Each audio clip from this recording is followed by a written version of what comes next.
Alors on nous montre des enfants, les enfants israéliens que nous aimons, autant que les enfants palestiniens que nous aimons et que nous portons dans nos cœurs, en tant qu'être humain, en tant que parents, bien sûr.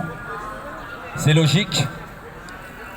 Alors, on nous parle des conséquences de la guerre, alors que ça fait déjà plus de 70 ans qu'il y a des énergies, des hommes politiques, et les peuples du monde, des hommes politiques, des artistes, dans tous les sens du terme, tout ce qui constitue un peuple, eh bien, on exprime dans la rue qu'on veut la paix.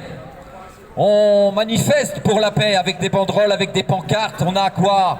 Des espoirs de paix, des messages de paix, des attentes de paix, même au niveau politique, j'entends. Mais ils n'ont rien voulu entendre. Et maintenant, ils nous montrent des enfants, les conséquences de la guerre. Mais il faut savoir que depuis plus de 70 ans, les gens sortent dehors pour vous parler de la paix. Des peuples sortent pour vous parler de la paix. Les gilets jaunes sont sortis dans les rues pour éviter ce qu'on a vu il n'y a pas longtemps, des émeutes, pour éviter le burn-out, pour éviter que les gens se suicident parce qu'ils n'en peuvent plus. Parce que le dernier recours, c'est la rue. Voilà pourquoi les gens sont dehors, en fait. Le dernier recours, c'est la rue. Et en plus, ils portent un gilet de haute visibilité. Ça veut dire quoi? Ça veut dire que tu dois les voir. Parce que tu es concerné par le monde dans lequel nous vivons. Nous sommes tous concernés dans le monde dans lequel nous vivons. Et j'ai une question pour vous tous, badauds, là. Je m'intéresse pas, je vais bien, tout va bien. Attention, le boomerang de je vais bien, tout va bien, quand il revient dans ton visage, il peut faire très mal. Parce que tu seras bienvenu dans la réalité. Et je vais t'avouer même un petit secret, si tu veux vraiment t'observer, si tu t'adores, eh bien tu te verras plus en fermant les yeux qu'en te contemplant dans le miroir ou dans un miroir. Je répète, si tu veux en savoir plus sur toi, tu ne te regarderas plus dans les vitrines des magasins ou dans la salle de sport où tu es fier de ton allure parce qu'on est dans un monde d'apparence, n'est-ce pas? Où séduire est un acte du quotidien, où l'apparence est une philosophie, où nous voulons nous en sortir parce qu'on veut être et ne pas paraître. Et il y a beaucoup d'énergie ici, partout en France, de ce gilet de haute visibilité qui est né en France. Il est né en France par sa diversité, n'en déplaise à beaucoup. On a été élevé comme ça.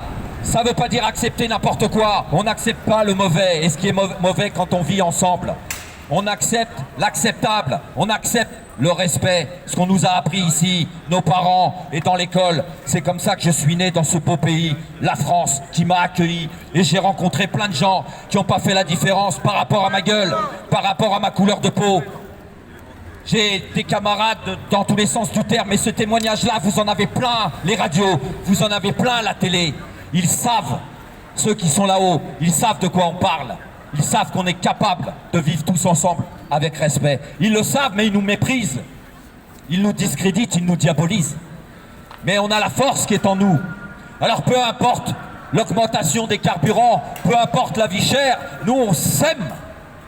On s'aime, on s'aime, on s'aime encore. Et on n'a pas peur de ça.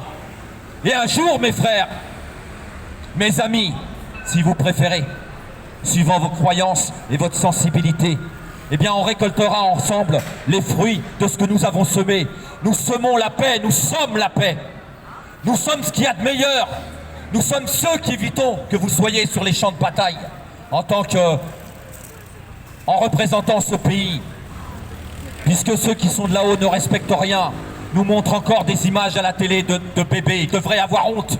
Ce sont les conséquences de la guerre. Ils devraient vous dire qu'il y a des gens qui gagnent des milliards à provoquer, à entretenir les guerres et à s'arranger, en effet, en entretenant ces guerres, qu'elles durent et qu'elles perdurent de manière à ce que ce soit fructifiant pour eux, mais à souhait, alors que des personnes qui essayent de gagner leur vie honnêtement, eh bien parfois sont ruinées.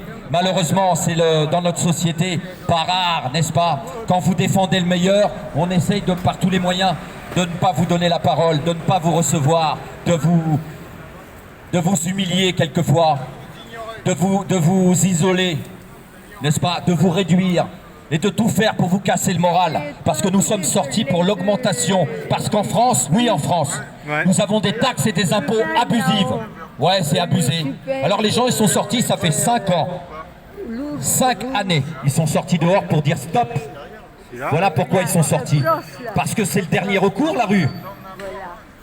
Le dernier recours, la rue. Alors vous applaudissez plus à 20h. Il faudrait que je passe sur une télévision pour que vous m'écoutiez un peu plus, peut-être. Voilà, alors il y a beaucoup d'énergie, croyez-moi, il y a beaucoup d'amour, il y a beaucoup de volonté, beaucoup de ténacité dans les citoyens et dans le monde entier pour parler du meilleur et pour réussir ce meilleur. Parce que quand on veut un monde meilleur, quand on veut quelque chose de différent, il ne faut pas proposer pareil. Il ne faut pas proposer pire, parce que là, vous donnez envie à personne. Il faut faire beaucoup mieux. Il faut faire complètement différent, comme disaient les Mayas.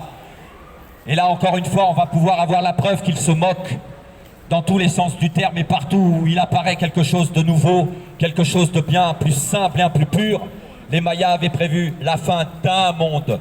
La fin d'un monde, pas la fin du monde. C'est pas pareil. D'accord ? Voilà, en vous souhaitant une excellente soirée, mais ne croyez pas qu'on va s'en aller parce qu'on a reçu des 135 € ou du gaz avec un petit peu de saloperie dedans. Je dirais un petit peu, hein, je suis modeste. Dans ton propre pays, en fait, hein. T'es citoyen, t'es né ici, tu devrais être compris, tu devrais être respecté, parce que c'est ce qu'il y a de mieux, en fait. Mais non, on nous a inconsidérés, diabolisés, martyrisés et maltraités. Nous en sommes les témoins. Pas de justice, pas de paix. On n'éborgne pas les gens, on les mutile pas, sauf dans un pays barbare, n'est-ce pas? Et l'indifférence à la souffrance, ça n'est pas éternel. L'indifférence à la réalité et à la vérité, ça n'est pas éternel. Les Mayas ont raison, c'est la fin d'un monde. Tu sais,